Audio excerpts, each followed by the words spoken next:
This is Dan Blake with Envoy Group Patriot Media.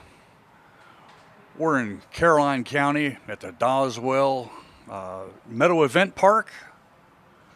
I'm with Chuck Smith. He's going to be our next Attorney General in the state of Virginia. Chuck, let's see if we can get to know you a little bit. Where are you from, and where'd you start out at as a youngster? So Dan, I grew up in Greensboro, North Carolina. I was raised by my grandmother, who had little more than just, I think, an 11th grade education. But one thing she had that she instilled in all of her children, and certainly all of the grandchildren, is that she made sure we went to church. And back then, if you didn't go to church, you didn't go anywhere else, because we had the blue laws back then. And that meant that everything on Sunday was closed. So going to church meant that you had some activity. And Grandma would always say, if you're too sick, because, we'd play sick sometimes. If you're too sick to go to church, you're too sick to go out and play. So we made sure we were in church every single Sunday. It was from there that I got my early beginnings of my faith, not just in God, but my faith in family and my devotion toward doing the right thing. I stayed with my grandmother. We lived in the projects. And of course, we were on welfare back then. I remember going to the welfare store and getting all the boxes of food. And I tell this story all the time. People sometimes don't believe it, but we used to bathe in oxygen soap. We thought everybody used oxygen soap to bathe. In fact, we couldn't afford lotion, so we used to use butter in the place of lotion on our way to church. And you can imagine little Chucky with his little short pants with butter all over his face and butter all over his legs going to church. But to me, that was a good upbringing for me, because I learned a lot. I learned that the importance of family, the importance of values was utmost important, not necessarily a lot of money. From there, I grew up through high school and joined the Marine Corps. To me, it was a very easy decision. It was a very tough time in the Marine Corps. It was very, very hard, I tell you. In fact, I called my grandmother sometimes from the Marine Corps and said, "Mama, what am I doing here?" Funny, my son who finished the Naval Academy, he called me from the Naval Academy, asked me that same question: "Dad, what am I doing here?" And, my grandmother used to always tell me when I told her how hard it was, she said, "It always gets darkest before dawn." She would also say, "It's not as long as it has been."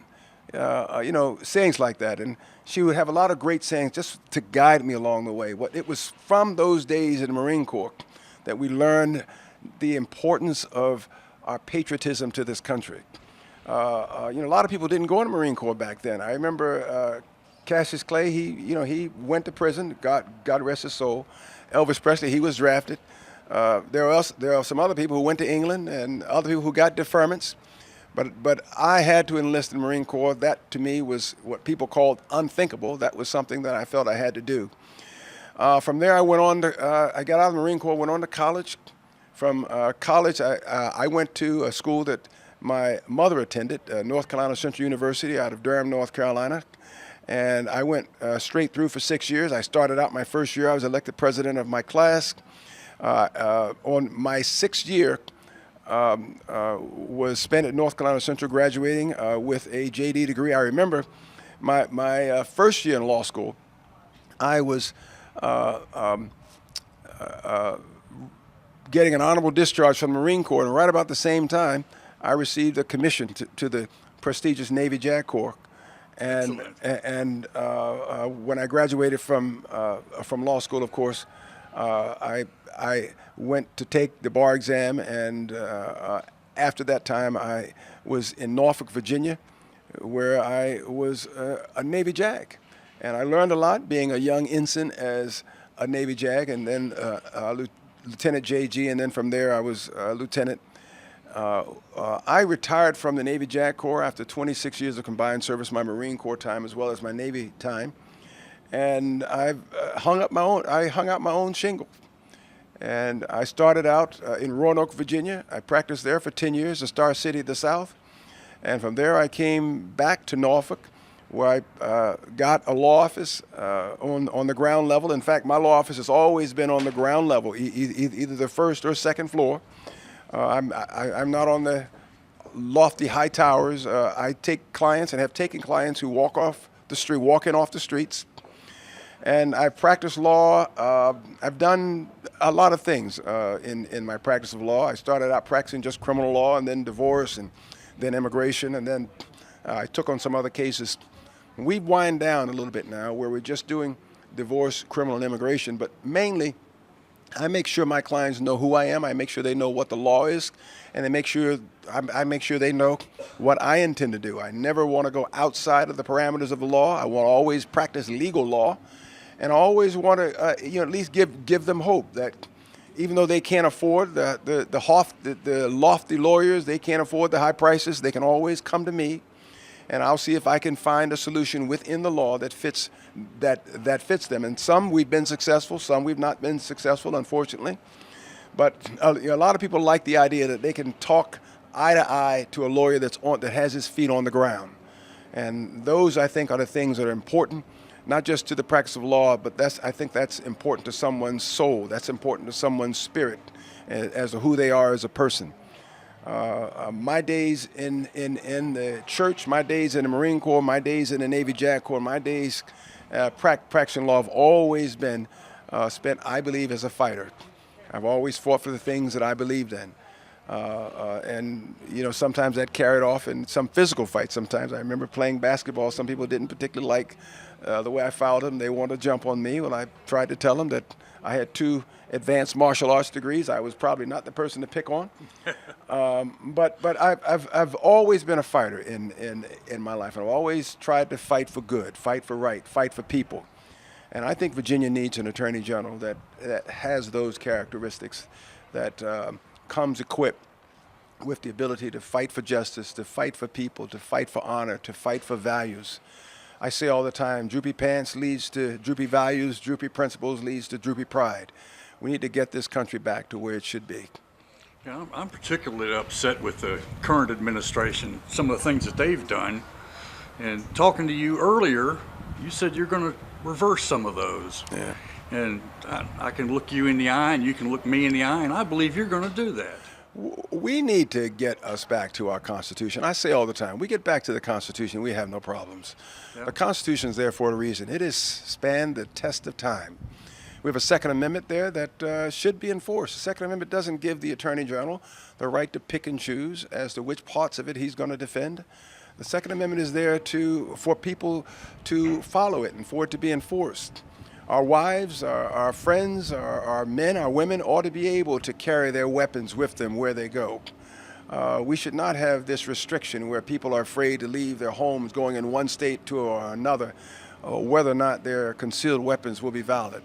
We should not have a situation where men and women are afraid that parts of the Constitution are not going to be enforced. I say all the time, if the current Attorney General does not enforce the Constitution, who is the Attorney General for those who believe in the Constitution? You just can't pick and choose which parts of it you're going to defend. That shows faith that really does not abide in America in our times. We need the unabiding faith, we need the abiding faith where we have people who are going to stand up for who we are, stand up for our values. I think you're going to do that, sir. Absolutely, and I tell people all the time, you want to know what I'm going to do? Look at what I've done. Look at my background. Look at the Marine Corps. Look at the Navy JAG Corps. Look at my time, not just in the dojo where we followed rules, but look at my time on the streets of Virginia, my time on the streets of North Carolina, my time on the streets of Iowa. I took the Iowa bar exam, I passed that. I took the Virginia bar exam, I passed that. But not just look at that. Look at how I got there. When I finished law school, I took a job working at McDonald's. My supervisor was a 17-year-old kid who had been at that McDonald's for 2 or more years. But I didn't go there with an attitude, with an air of loftiness. I went there as a worker, someone selling hamburgers.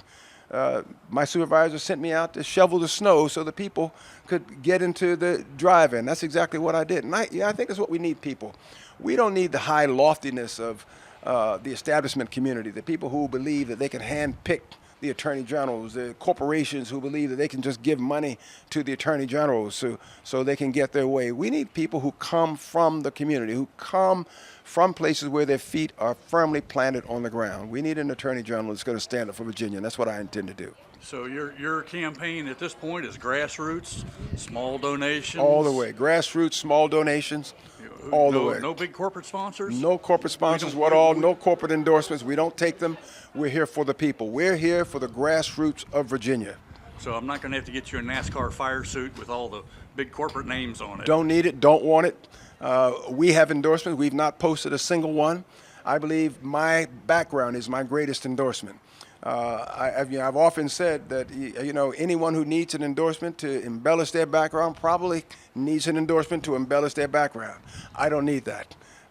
When I ran those hills in the Marine Corps, I ran those hills. When I ran those 3-mile races, I ran those 3-mile races. When I took those tests in the Navy JAG Corps, when I walked into those courtrooms, those are my feet. Those are my wit, my intelligence that help guide us through. And I think we need people who can stand on their own 2 feet and stand up for what they believe.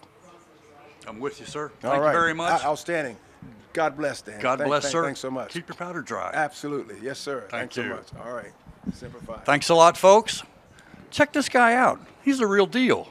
Yeah, kind of like Donald Trump.